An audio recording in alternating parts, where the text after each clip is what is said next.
Hello everyone, today I'm going to be showing you guys how to make your very own pop filter. So pop filters are something that's supposed to break up the spit getting into your microphone, and it's also supposed to make the words that have the letter P and B in them, so it makes your thing sound a lot clearer.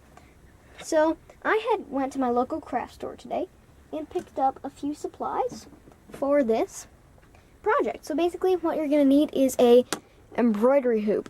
Any size will fit your need. These come in a variety of different colors and sizes. I thought that the 6-inch one suited my needs. So, and also this is almost about the exact same size as the ones that they have on the market. So I knew that that would be the perfect one for me. Next, you're going to need some type of wire. Now, these wire here, it's super thin, so you're definitely going to want one that's thicker than mine. If you don't have one that's thicker than mine, this will work out fine, but I have to about triple or double this layer here of this wire because it's not going to be working out too well. You're also going to want a pair of wire cutters. I don't have those on me. I do actually have a pair, just not on me at the moment, because I'm not actually in my working area place. I'm actually at a different location. You're also going to want zip tie, cable tie, whatever you may call it. This one here is about 5 inches, and whatever size you want will work fine, just nothing under 5 inches. You're also going to want a pair of scissors, and you're also going to want some nylon stockings or socks or anything that is of this same material. So let's get into this. So basically, all that we have to do for the time being is just take your nylon stockings here.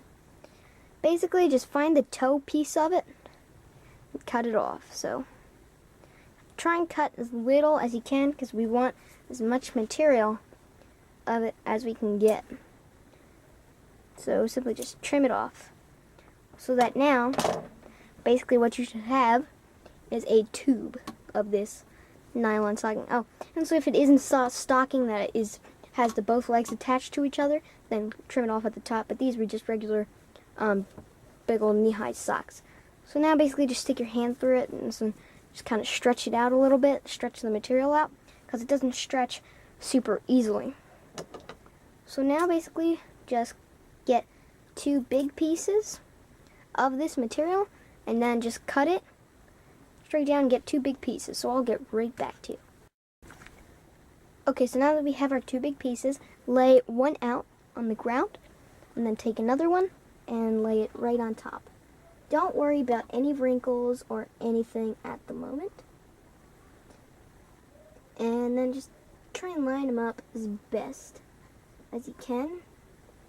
It'll make it just a lot easier. So basically just try and relax the material out a little bit. So kind of stretch it out all the way just so that it can kind of mold into shape.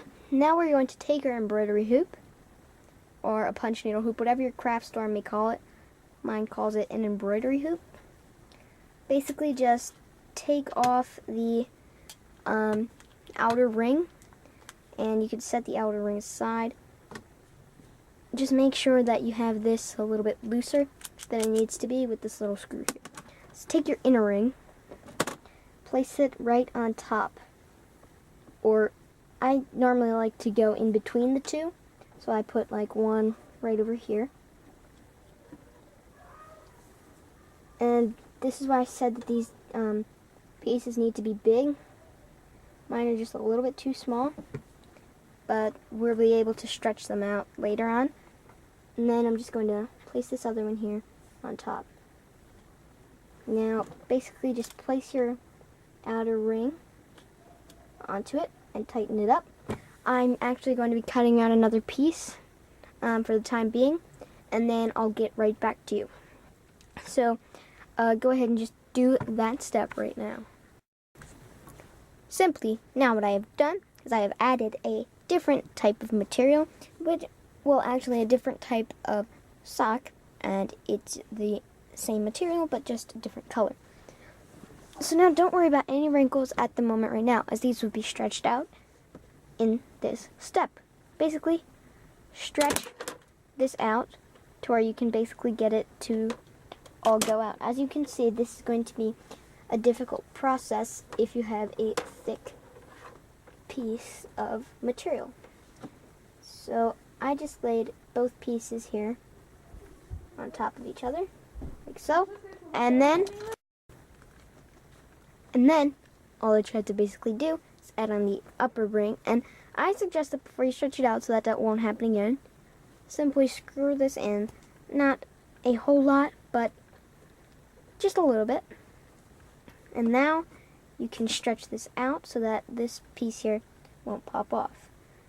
And as you can see, this is going to be very difficult if you have a thicker type of material, which is what I have, so it's going to be quite difficult, but you should be able to manage.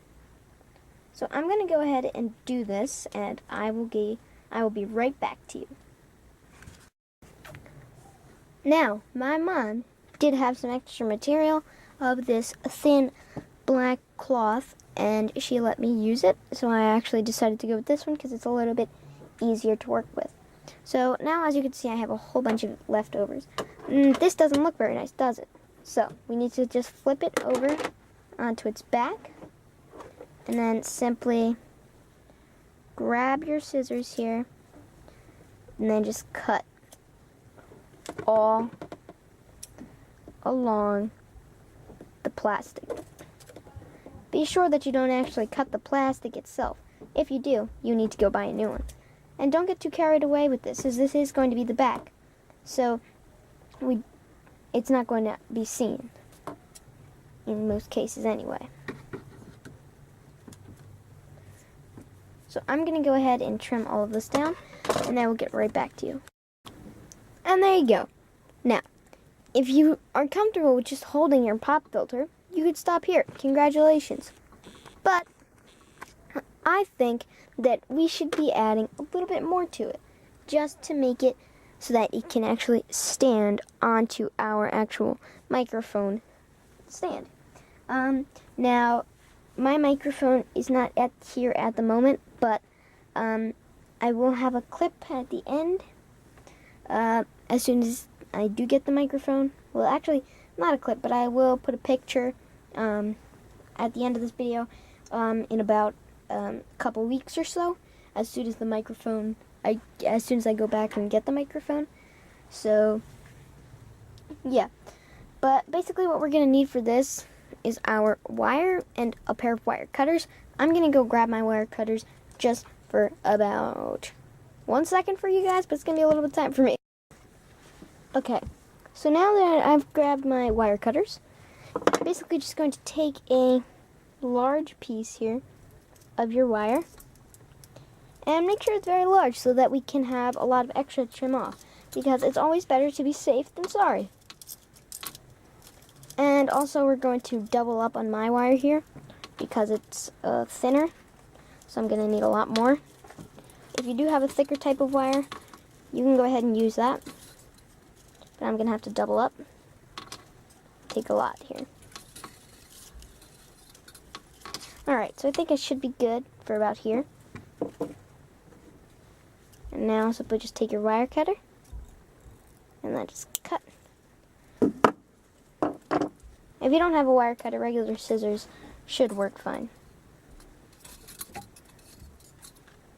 Now just find the two ends, match them up. Just go ahead and straighten this whole thing out.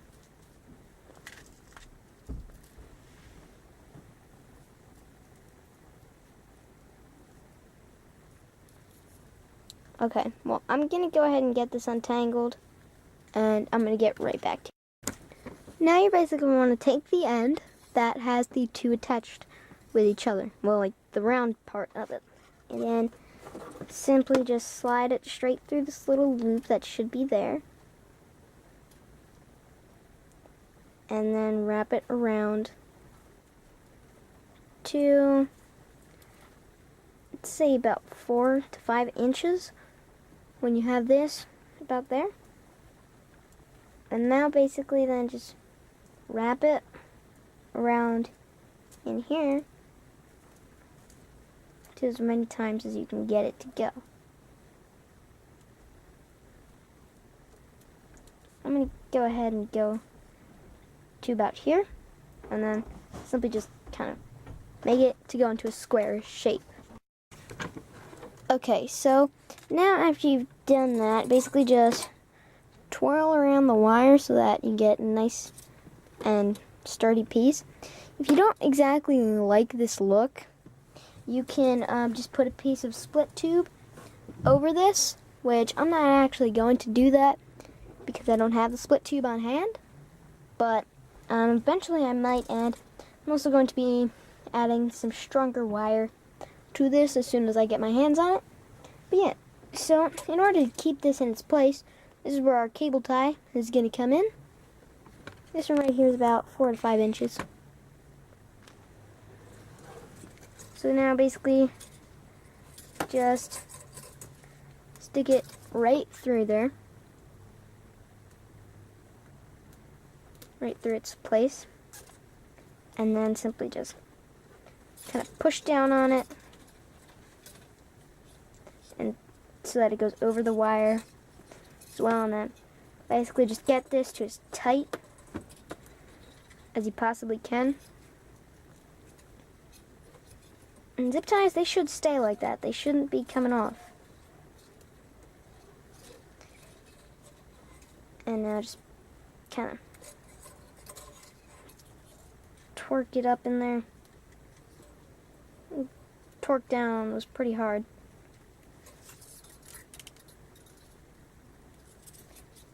And I think that it was supposed to get, yeah.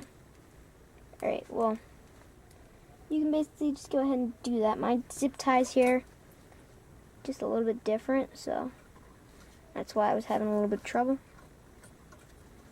But now I think I got it. Yeah. Alright. Because I put it in the wrong way, that's why it wasn't going.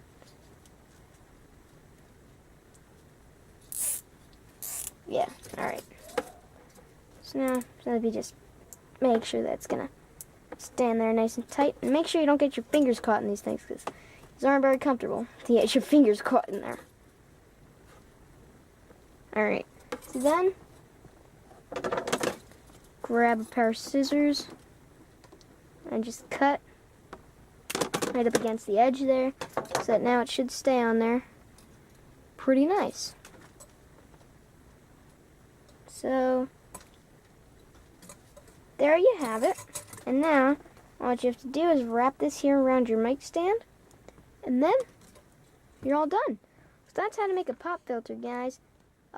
Please subscribe, and I'll catch you guys later.